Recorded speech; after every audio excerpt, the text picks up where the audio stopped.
প্রিয় দর্শক আসসালামু আলাইকুম। আশা করি আপনারা সকল ভালো আছেন।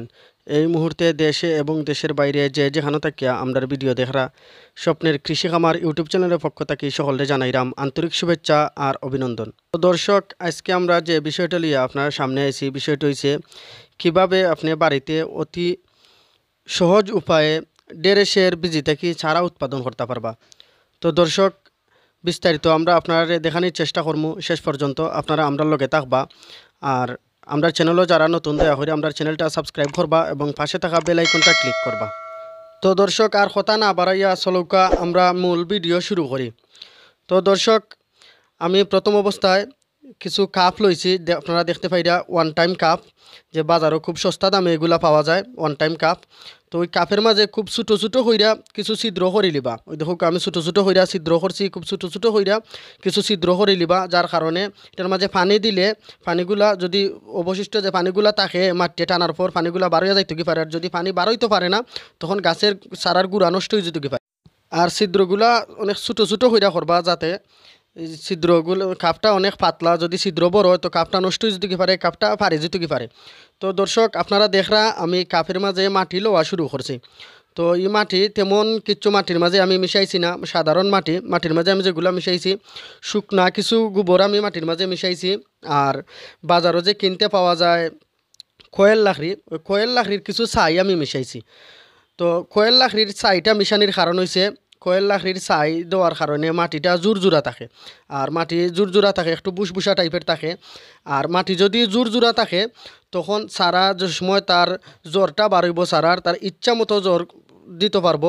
মাটিটা জুরজুরা থাকার কারণে ইচ্ছা মতো যেদিকে ইচ্ছা ওদিকে তার জ্বর যাইতে পারবো। আর যদি সারার জ্বর বেশি হয় তখন সারাটা ভালো হইব এবং সারার গুঁড়াটাও অনেক বড় হইব। তো দর্শক দেখরা আমি সব কাপের মাঝে মাটি লই লিছি, আমি বীজগুলা রোপণ করা শুরু করবো।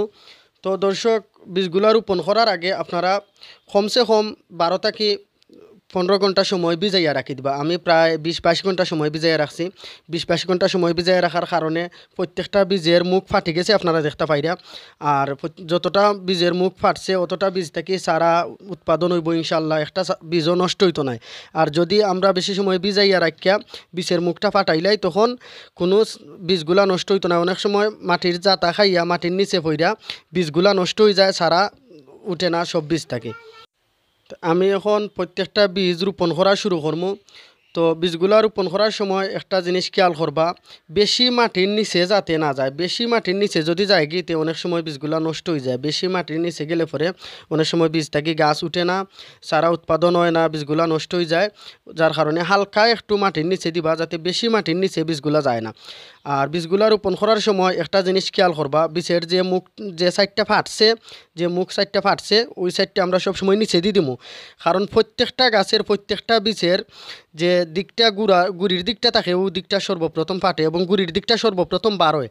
যার কারণে আমরা ফাটা দিকটা যদি নিচের দিকে দেই তখন তার গুড়ির দিকটা নিচের দিকে যাইব। আর যদি তার গুড়ার দিকটা নিচের দিকে যায় তখন উপরের দিকটা খুব সহজে বারোই যেতে কি পারবো। যার কারণে বারোইতে কোনো অসুবিধা হইতো না, একটা বীজও নষ্ট হইতো না, একটা সারাও আমরা নষ্ট হইতো না। প্রত্যেকটা বীজ থেকে কিন্তু ইনশাল্লাহ আমরা সারা পাইমু। দর্শক, আমার বীজগুলা রোপণ করা মোটামুটি শেষ, সবগুলা বীজ আমি রোপণ করে লিছি।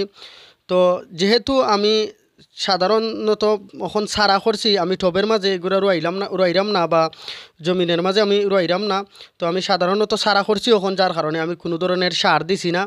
তো আপনারাও কোনো সার দেওয়ার দরকার নাই, যদি এরকম সারা করেন তো কোনো সার প্রথমত অবস্থায় দেওয়ার দরকার নাই। যদি একটু শুকনা গোবর আপনারা পারেন দিতা তো সবচেয়ে ভালো হইব, কোনো ধরনের সার দেওয়া দরকার নাই। তো আমি কোনো ধরনের সার দিছি না, যেহেতু আমি সারা করছি। আর পরবর্তীতে সারাগুলা যখন বড় হইব, যখন জমিনও বা টবও আমি রোপণ করবো, তখন আমি মাটিটা সুন্দর হইরা তৈয়ার হইরা সারুর দিয়া মাটিটা সুন্দর হইরা তৈয়ার হইরা তখন আমি সারাগুলা জমিনও রোপণ করবো। দর্শক, বীজগুলো রোপণ করার পরে প্রত্যেকটা কাপের মাঝে একটু একটু হইরা পানি দিলাইবা, কারণ পানি ছাড়া কিন্তু কোনো কিছুই বালা হয় না এবং বালা ফলে না। প্রত্যেকটা কাপের মাঝে তুরা হইরা একটু পানি দিলাইবা। খেয়াল করবা যাতে খুব বেশি যাতে পানি না পড়ে, খুব অল্প অল্প হইরা পানি দিবা। যদি বেশি পানি পড়ে তখন আবার অসুবিধা আছে, বীজটা ফসি যেতে কি পারে বা বিভিন্ন সমস্যা হইতে পারে, সারা নাও উঠতে পারে। যার কারণে খুব অল্প অল্প হইরা পানি দিলাইবা। দর্শক আজকের মতো কাজ শেষ। এখন আমি সবগুলা কাপড়ে একটা পলিথিন দিয়া সুন্দর করে ডাক্কা রাখি দিমু। আর আপনার সামনে আর আইমু 5 থেকে 7 দিন পরে যখন বীজ থেকে চারা গজাইব তখন আপনারা সামনে আইমু, শেষ পর্যন্ত আপনারা আমরার লগে থাকবা। তো প্রিয় দর্শক, আপনারা দেখতে পাইরা আজকে প্রায় 6 দিন হয়ে গেছে আমি যে বীজগুলা রোপণ করছিলাম, খুব সুন্দর কিন্তু চারা উঠছে। তো আপনারা দেখতে পাইরা প্রত্যেকটা কাপের মাঝে কিন্তু খুব সুন্দর চারা উঠছে, একটা বীজও নষ্ট হয়েছে না। প্রত্যেকটা কাপের মাঝে খুব সুন্দর হয়ে চারা উঠছে, আপনারা দেখতে পাইরা। তো আমি এই 6-7 দিনে তেমন কোনো পরিচর্যা করছি না। দিনে কোনো দিন একবেলা, আবার কোনো দিন 2 বেলা সকাল বিকাল পানি দিছি, কোনো দিন একবেলা পানি দিছি।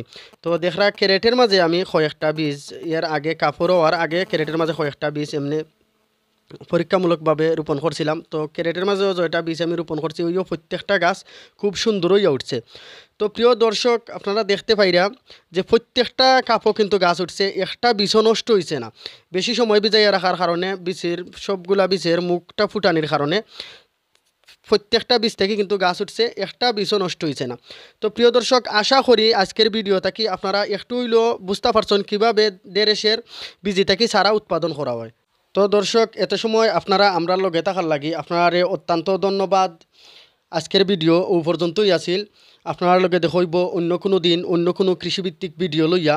এর আগ পর্যন্ত ভালো থাকবা, সুস্থ থাকবা। আর আমরার চ্যানেলটা এখনও যারা সাবস্ক্রাইব করছেন না, দয়া করে আমরার চ্যানেলটা সাবস্ক্রাইব করবা এবং পাশে থাকা বেল আইকনটা ক্লিক করবা। আর যদি আমরার ভিডিওগুলো আপনার কাছে ভালো লাগে অবশ্যই লাইক করবা, কমেন্টস কইরা ভিডিওটা কেমন হয়েছে আপনার মূল্যবান মতামত জানাইবা। ভিডিওটা শেয়ার কইরা আপনার ফ্রেন্ড বন্ধুরে দেখার সুযোগ কইরা দিবা। তো দর্শক, ভালো থাকবা, সুস্থ থাকবা। আসসালামু আলাইকুম।